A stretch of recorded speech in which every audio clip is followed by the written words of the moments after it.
she left and went to Washington and kind of was on the run from my dad for about 9 months. And he spent several months finally tracking us down, and he found us finally in some little rundown apartment in Spokane, Washington. That was the voice of my next guest talking about how his mother tried to escape from his father when he was quite young and the long term trauma that came as a result. Stay tuned to hear about this podcaster and author in his own words.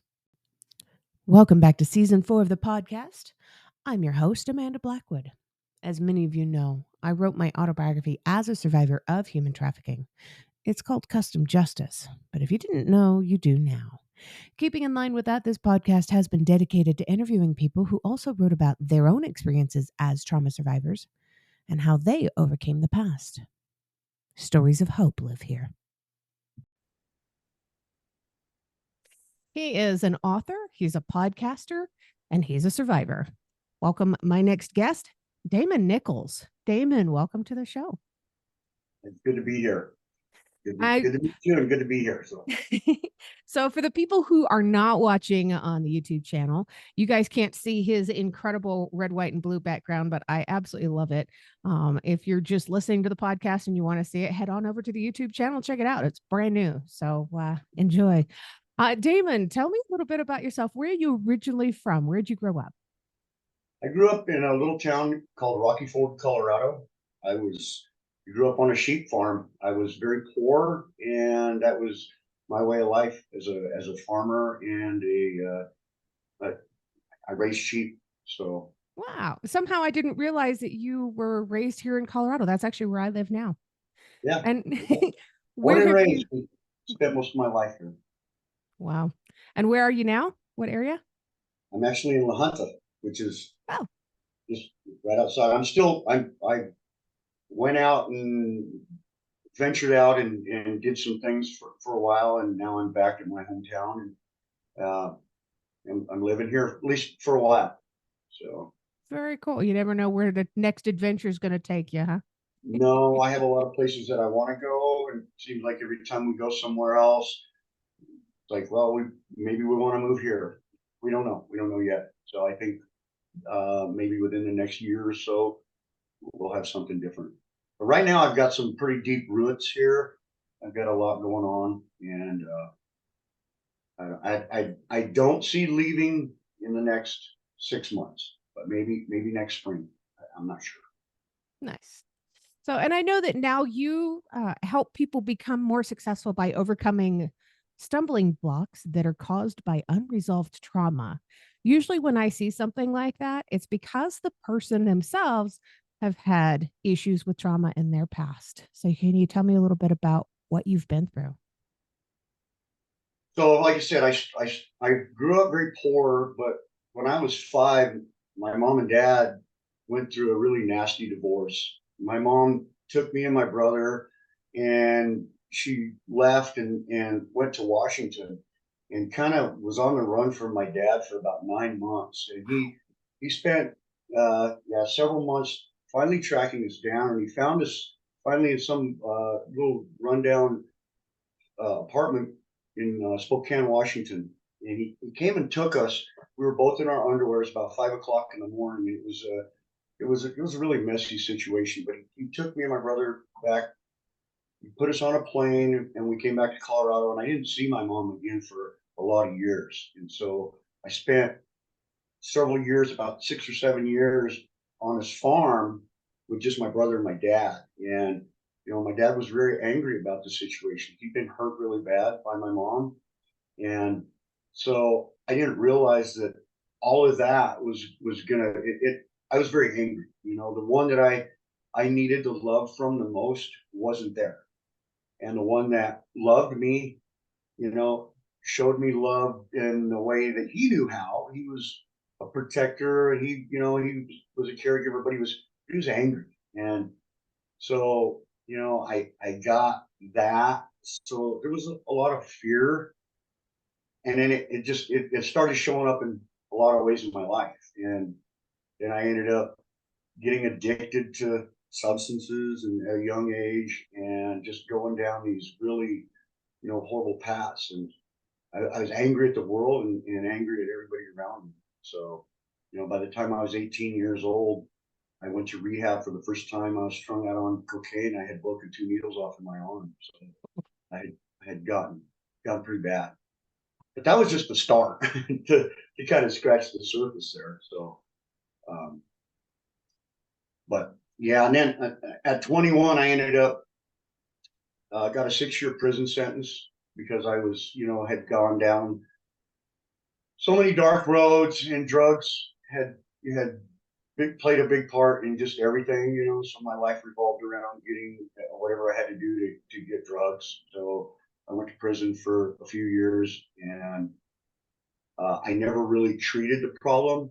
And it wasn't until like later on in life once I started realizing, because I went through these cycles. I went through several different cycles, because when I got out, I I thought I had it under control. I was clean and sober. I met this woman.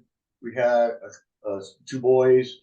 I started a business, successful business. But when things got bad, I ran out of money. I took a job that the guy ended up going bankrupt, and I had to lose. I lost my backhoe and dump truck and everything, and I went back to what I knew, and that was dealing drugs and drugs. And and then I got into the meth game really bad, and then I became a meth cook. I was cooking meth, and just I was a mess. And I was trying to get my life together. I had just started a new job and was barely getting off of meth, getting cleaned up. And and then I got in a car accident, and both my boys were injured really bad, and my wife got killed. So Oh, that spun me into another whole, just another dark place. And yeah. through that, my boys, kept me alive. They're the ones that kept me from taking my own life, because I wanted to at that time. Oh my gosh. Um, and then it just was kept, spiraling and spiraling. And then I ended up getting an 8-year community correction sentence because I got caught again with drugs. And I couldn't stay clean. And about 6 months, they regressed me. I went back to jail. And then I was looking at 12 years. And so a place called Stout Street Foundation, they're a long-term treatment center. They picked me up and were willing to let me come to their program. So I went through Wow. that program, and I learned a lot of tools in there.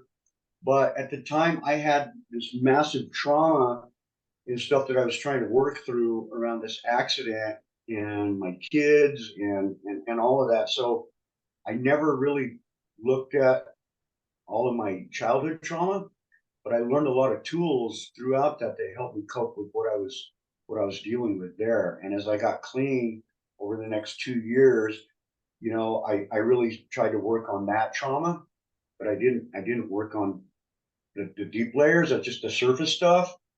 And I met a woman in there, and we became friends. And then it was about 6 months after the program, we ended up getting together.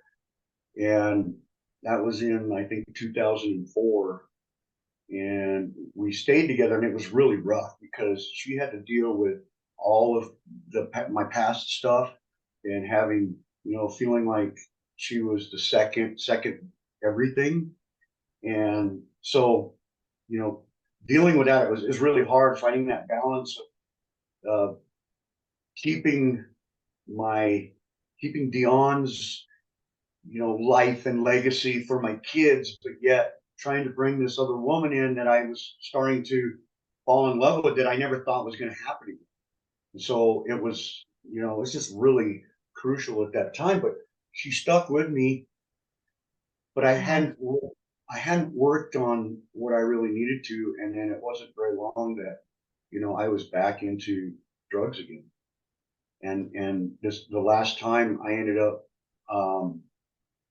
I got caught on a stolen motorcycle, and I had drugs on me again. And they were looking at putting me away for, I would have probably spent the rest of my life in prison. But I decided at that point I had to make, major changes in my life. And that took me looking at things that I didn't want to look and reaching out and finding the right people. So that was a big turning point in my life. We both I got sober in 2014 is when I quit. Actually, it was the beginning of 2015. So that was the last go around for me. So that's kind of in a just what a lot of the different cycles that I have gone through. And but now I own several successful businesses. I have a lot of people that work for me. I came back to the town where I left in handcuffs and shackles many years ago, and I'm very well respected, and I have a lot of really good friends here. And um, so, I love it, that they can acknowledge that you've turned a new leaf. You've yeah, when moved I came on. back, I wasn't quite so welcome back, and Yeah. my wife was like, she was like, hey, I just ran into so and so today, and when I told them whose wife I was, they were like, "Oh, you're married to him?" And so she was really uncomfortable coming back here because I wasn't really welcomed back very well. They knew me as this derelict drug addict that was just, spent a whole lifetime of just going down the wrong roads, and nobody ever thought I Wow. would amount to anything. And Wow. I own a barbecue restaurant here. I own a successful storage shed business. I've done probably 40 or 50 real estate deals. I'm a landlord. I own a bunch of property around here, Wow. and You really do have roots. yeah, yeah. Wow. So yeah, and that then I have another business which is it's the strength under stress, which is it's our apparel company, and it's with my CrossFit coach and some of my CrossFit team. And so that's another thing that I got my health together, and I started running a lot of marathons, triathlons, and tough mudders and Spartan races. Wow. And last year, me and Jake and I. Sorry, I need to watch how I talk. I'm trying to really look at that. But anyway, we went to California and won the 22 California Decafit Championship, and then went on to go compete in a world championship in Atlantic City last year. So Oh that's man. yeah. So going on this health journey it's just all been a process. But Oh yeah. I couldn't go through any of this if I hadn't went back and looked at those areas in my life around when my parents got divorced and Right. how my abandonment and the loss of control, because that was my big thing is I hated not being in control, and I hated being told what to do, and I hated, and it all stemmed from that.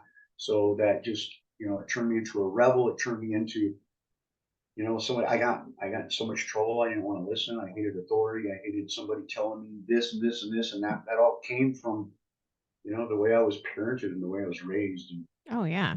Well, a need for control and the self-sabotaging are both really high indicators of somebody who has experienced some major trauma that hasn't been dealt with yet. yeah, Right? These are some things that people need to look out for when somebody is going down one of these paths. There's usually an underlying factor. There's usually a reason that they haven't addressed yet. yeah, You know? and the more I go down this journey and work on myself, I see it everywhere. Yeah. I go to seminars with a lot of really high end people, and people a lot of times they have a lot of money and very successful millionaires, and I'm like I see the traumas that they haven't dealt with in their lives and the stumbling blocks they have. They don't want to go home. They want to spend all their time at work. They don't have a good relationship with their wife. I've asked these guys, hey, why is your wife here? Oh, she doesn't want nothing to do with us. I'm like, okay, well, that's kind of sad. Yeah. I'm lucky. I have my wife is she's my best friend and my partner. We do everything together. We travel together, and we're pretty Wow. inseparable. So we've gone through this whole rocky situation, and That's in amazing. 2000 in I think 11 or 12, she handed me divorce papers because we were at that point where I still have them. I never signed them, and I just decided, you know what, I gotta step up and and be a husband and be a father and be a, like I can, I hated who I was at that time. Yeah. So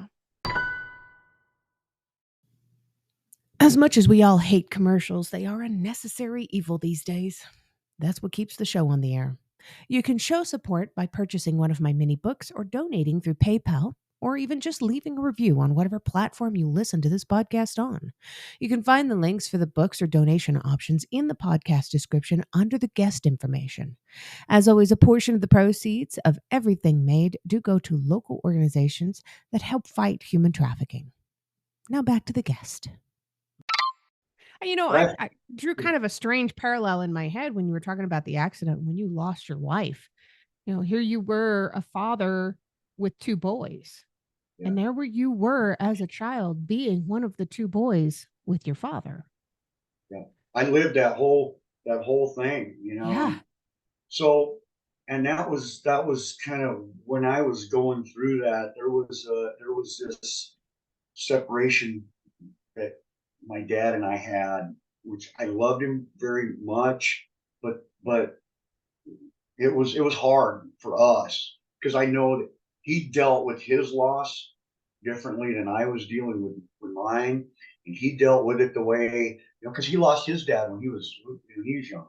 So Oh, when he was like 16 years old, his dad died, and so like I don't think he ever dealt with that. So I saw where, at that time I didn't see, but now I see where like his, like I'm just gonna suck it up and be a man and I'm gonna tough it up and that's just the way it is, and that's how he dealt with it. And he wow. still has a lot of anger and resentment inside, and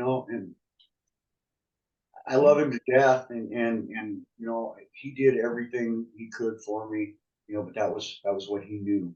yeah. Now, as I've gone through so many years of therapy and been in so many different in and out of treatment centers, and I identify it and I see. But now I'm thankful because I can use that to help other people. Absolutely. And I love that that's what you're doing. So, speaking of help, what was it that helped you the most when you were trying to get through all of this and trying to recover? Well, I think I found a couple people that had been very successful. One of them was my friend Benjamin, who went through the program with me. He'd stayed clean the whole time. He got out and he was doing it, and he helped me.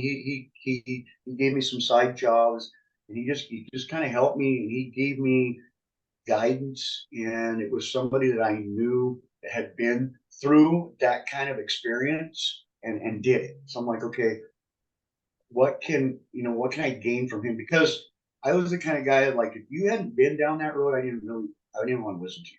Because I've been to counselors, I've been to so many different types of people, psychologists, and it's like, if you haven't walked that walk or lived that lifestyle, I didn't really, you know, I didn't take really much what they said, which I mean, maybe I should have, but I just felt like if you hadn't been down that road, you didn't really have anything to offer me. Maybe Right. that was a little selfish, but that was the way I felt at that time.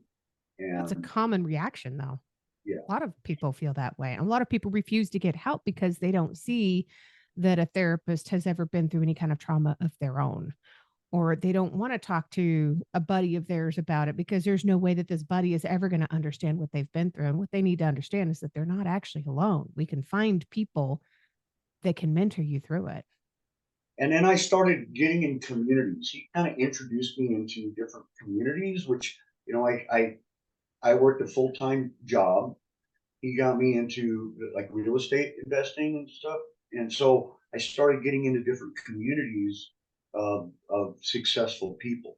And as I started, getting on calls with people and going to different groups, and I started finding a different bunch of people because when I got out of jail and I had to go down this road, I had to stay in my truck. I lived in my truck for several months because I couldn't go to any of the people that I knew because I knew it would be too hard, and I was taking UAs, and I couldn't afford to go back to any of these people. I couldn't go to any of their houses. I couldn't go anywhere because there would be drugs involved, and I just had to 100% not go where. I knew people, Right. and I had to seek out people that I knew weren't doing that. That was the farthest thing from them. So Yeah. that was a big thing. And once I started getting in these communities, I started finding a different bunch of people, investors, and people that want to help you become better. Because all of the people that I used to hang around with, they were all about bringing you down. If you were getting ahead, they would they would talk bad about you or do whatever they could to keep you because you're not because they weren't going ahead too. So it was just that was who I was used to being around. But once I changed all of the people that I was around, and now all of the people that I hang out with, the groups I'm in, and the places I go, the people are like, yeah, they want to help, they want to see you succeed, and they're all about that. And that was new to me, and that felt good. And I'm like, wow, these people really care. I found a pastor that took interest in me. He wasn't like the speaking pastor. He just owned a church and ran a church, and it was the Red Rocks Church in Denver. It used to Oh, be up there at Heritage Square. But that guy took interest in me when, like, I was at my lowest. I had no hope for myself, and he was a big part in my recovery. So, and his name is wow. Scott Woodman. So I really have to, and that whole family, they took interest in me, and they showed me a kind of compassion that I had never seen before from people. So, Wow. That's cool. Right before I met my husband, I was actually going to Red Rocks Church. I've since changed because he and I go to the same church now, and I moved to another part of town. But that was my church. oh, so you went to the one by Heritage Square? I did. I did. Oh, I was there until it ended, Oh till my the last gosh. day. That's amazing. Yeah, Yeah. We it was might such have an been there at the amazing same place. time. Yeah, just an amazing group of people. Hmm. Scott, Chad, Sean, Donnie, and Gary. All of those people really helped change my life because they didn't have motives, and I was Yeah. always used to being around people that had motives, Yeah. and you can feel it. You can feel when somebody's got a motive, Yeah. and they didn't. They were like, "I want to see you get better," and that was what's every time I'd see Scott, he'd be like, "How are you doing?" And I'd be like, "Oh, I'm doing better today." He goes, "I wait for the day when you can come up and say, 'Awesome, life is good, I'm successful.'" And so I haven't had the opportunity to tell him that yet, but Oh. one of these days I will. He's gone through a lot of, he's had some health issues, but he had cancer. He fought with that. But one of Mm. these days, I want to give him one of my books, and I really Wow. want to connect with them people. So, Oh. So were you always a believer, or was this something that happened later on well, through your recovery? so I grew up. My dad, yes, he made me go to church Sunday morning, Sunday night, Wednesday night. I like it. At that time, I felt like it was crammed down my throat. But he had planted that seed, and it's for so many years I went and did my own thing. But wasn't until and it was actually because my wife went there. I just happened to be in the car with her one day, and we were like at each other's throat. And she was like, "I'll give you a ride, but I got to go meet with this pastor. You're gonna stay in the car. You can wait because I'm not going out of my way to take you where you got to go." So I sat there and I waited, and then he saw me in the car. He was like, "Hey, you want to come in and grab a drink or something?" I was like, "No." He goes, "Come on in, I'll get you a cup of coffee." So he invited me in, and he started talking to me, and he started talking to me, and I was like, "Wow, this is different." And so yeah, and then I'm like, "Oh, I really like this community." And then it just got to the point where it's like, that's where I wanted to be. Yeah. I wanted to be around those people. I wanted to be there, and just that helped me at probably the most crucial point in my life is having God work in my life. Yeah. So Yeah. that's a big part of it. My whole as I go down this journey, and I'm learning that I'm changing so many of my mindsets and everything, the way I view the Bible, the way I was brought up, and this whole as a tool of I view the Bible as a tool of control, and you Mhm. know so I really really made me look differently at all of it. Christianity and everything. My views have been changing on it, but I believe in God, and I believe that He's worked miracles in my life. And if it weren't for them, I wouldn't be where I'm at. put one for God, and put one for the people that were serving God. Yeah. So Tell me a little bit about your podcast. What's it called? What do you talk about? it's What's it called the about? Breakout Podcast. I've only had a few episodes. We got a couple more episodes where I've interviewed two people that are part of my speaking group, uh, and they haven't been released yet. But just it's been kind of like just health, a lot of health and fitness, and becoming the best version of yourself possible, and how to make these little tweaks in your life to become better. I have a couple little analogies that I try to give people. I just went and spoke to the prison. It took me 6 months to get all of the clerks, but I went Tuesday and got to go into the Crowley County Correctional Facility as a guest speaker, and it was awesome because there was a lot more people than I expected. There's around 100 inmates and then the staff and all of the there was some family members and stuff, but it was so great to be able to connect with them. But uh, it's just about finding those little things. Maybe I can point out something that maybe somebody could be like, hey, oh, that's a great idea. One of the analogies that I gave that I think it is powerful. It was really powerful for these people is like laws and rules. One law is the law of once you've been introduced to something, you can't be you once you've seen something, you can't unsee it, and so um and then there's a rule that I like. It's the 80-20 rule, which is 80% of what you do is going to give you 20% of your results. And I tell these people, like, what if you could get 50% of your results or 60% of your results by from 80% of what you do, or 100% of your results by 100% of what you do? What if you could get that focused down, just like a tattoo artist? Like, as they put every brush stroke, every stroke, everything that they do, a good tattoo artist, 100% of what they do is going to give them 100% of their finished product. Or painter, it's because not one stroke is wasted.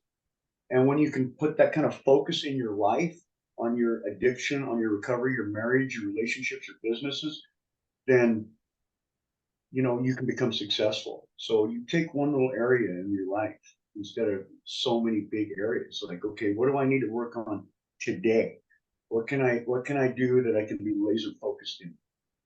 So as you start finding those, because I was really scattered, even a year ago, when I wanted to write this book, and then I had a guy, Mike Fallett, he's the Dream Starter Publishing, and he helped me get focused. He's like, "What are you waiting for?" I said, "Well, I got so much." He goes, "Well, let me help you put it into perspective." So a couple interviews, and it didn't take long, and now I got a book. I'm a best-selling author, and it's like it feels so good to have that. That is so cool too.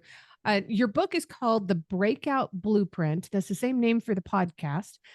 For people that wanted to find this, it's breakoutblueprintdn.com is the website. And I'm going to make sure I have all of your contact information and stuff that you supplied to me in the show notes, because I think what you're doing is amazing.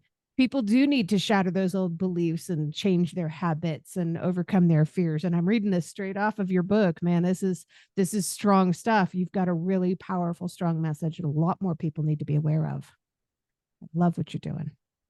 Yeah, I feel like I haven't walked this journey to be where I'm at, to not be able to go out and share and, give hope to people or help people. And, this is what I did to help me. I'm putting together courses, I'm putting together material on, if you want to improve your relationship, how I went from divorce papers to having like a wonderful relationship with my wife, becoming best friends, because my definition of success is to be able to have the freedom to do what you want, when you want, with the one you love. And that's it. When you can go out and enjoy life with the person that you love the most, or the people that you love the most, your family, whenever you want, which means, free financial freedom, freedom from stress, freedom from whatever. That to me is success. So, that's what I'm working for. And speaking of the family, how old are your boys now? So my oldest boy, Donovan, is 30. He is the head drill instructor for the Marine Corps. So when you go into the Marines, he's the guy you're going to see. He's the head guy. This is his last round. Wow. And we just had another granddaughter a couple days ago. So Oh, congratulations, Grandpa. yeah, and then I've got Dominic. He's my next son, and he is 20. I think he just turned 26, 25 or 26. I've lost count, but he works in Denver. He's gone down those roads, but he's getting his life together and he's doing really well. He's about to get his CDL and so he's becoming successul. And Wow. then I have my other son, Drayton. He is, I believe he's 21, 22. I don't know, I lost track, but he he is a pastor, and Oh my yeah, so gosh. he is out in Minnesota. So he's a pastor out in Minnesota, and he has a wife and my beautiful granddaughter that I've only seen, I think, maybe twice. And Oh. then I have my youngest boy, Zeke, who is 14 today. So, Oh my gosh. Well, happy birthday to Zeke. yeah. So, yeah, I've got four boys. And then I have some I have my stepson, Austin, who is 30, and my other stepson, Colin, who is 21, and then my stepdaughter, Zoe, who is, I think she is, I don't know, 21 or 22. I've lost track. So So my brain is wrapping around this. There's 6 boys and a girl. there is, yes, we have, yes, yes, between us, there are six boys and a girl. Yeah. Oh my goodness. She was a little overwhelmed with the testosterone in that household. Well, they're so far apart. So when Celeste came into my life, I only had my two boys, but she had her boys and her girl, when we had Zeke together. But we met in treatment. She was going through the same thing. We were both in a 2-year treatment program. So she's gone down these same roads, and she battled with alcoholism and drugs her whole Yeah. life too, and trauma. And she came from a mentally abusive household as well. And so together we've really done a lot of work. And that was, not it's so important that I had somebody that was willing to, when I got arrested the last time and all of it, when like the crap hit the fan, we were both deep in our addiction. And it was like she made 100% change. She just got her 9 years a couple days ago. So yeah, it was a major turnaround for her, and I was like a couple months behind her, but we both decided at the same time, and then we both started really digging in to do the hard work and start really looking at what is causing this. Because like I have no choices left. I have 8 felonies and I have nothing.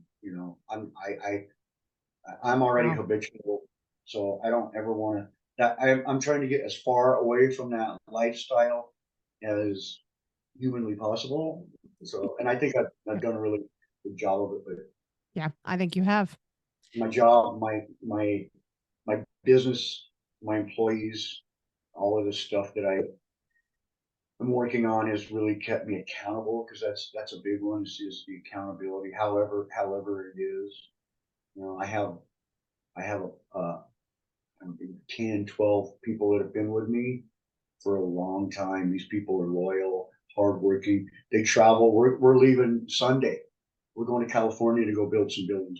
We travel all over the country. We were just in Arkansas last month building buildings. Oh, how fun. Yeah. That's And so amazing. we've been to probably 15 different states in the last few years, and they go with me. I hired a guy right out of Ukraine a year and a half ago, straight out of the war. He came over here, Wow. couldn't speak any English, and he's one of my best hands. He's been, you know, taught him English, and helped him get a car and get his life together, and so Very uh, cool. it's awesome. Right. Damon, it is time for my final question, and it's always my Okay. favorite question of the whole episode. What is one thing that you truly love about yourself that's not related to your physical appearance? Oh, that's a good question. I think I love the fact that I'm not afraid to share anymore, and I'm open, and I'm willing to help people in any way I can. I've gone from a person that was full of hate to a person that's full of love that wants to help others. I think that's probably one of my biggest characteristics. There's the thing that I think I love the most, and I bet if I thought about it longer, I would probably find something else. But I'm starting to find a lot of things that I like about myself that I didn't before. If you've enjoyed tonight's episode, please make sure you check out the episode description. You'll find links there on how you can learn more about this guest, links to connect with them on social media, and how to support the podcast. Remember, I don't get paid to do this. My boss is a bit tight fisted, but I can say that. I work for myself. In short, this show really is all about the guest. If you've enjoyed their interview, please feel free to let them know. You can also tune in to the other podcast, Growth from Darkness, which is co hosted by a lovely lady from Australia. We talk about what trauma responses are and healthy ways to move beyond the past. For more information, just go to growthfromdarkness.com.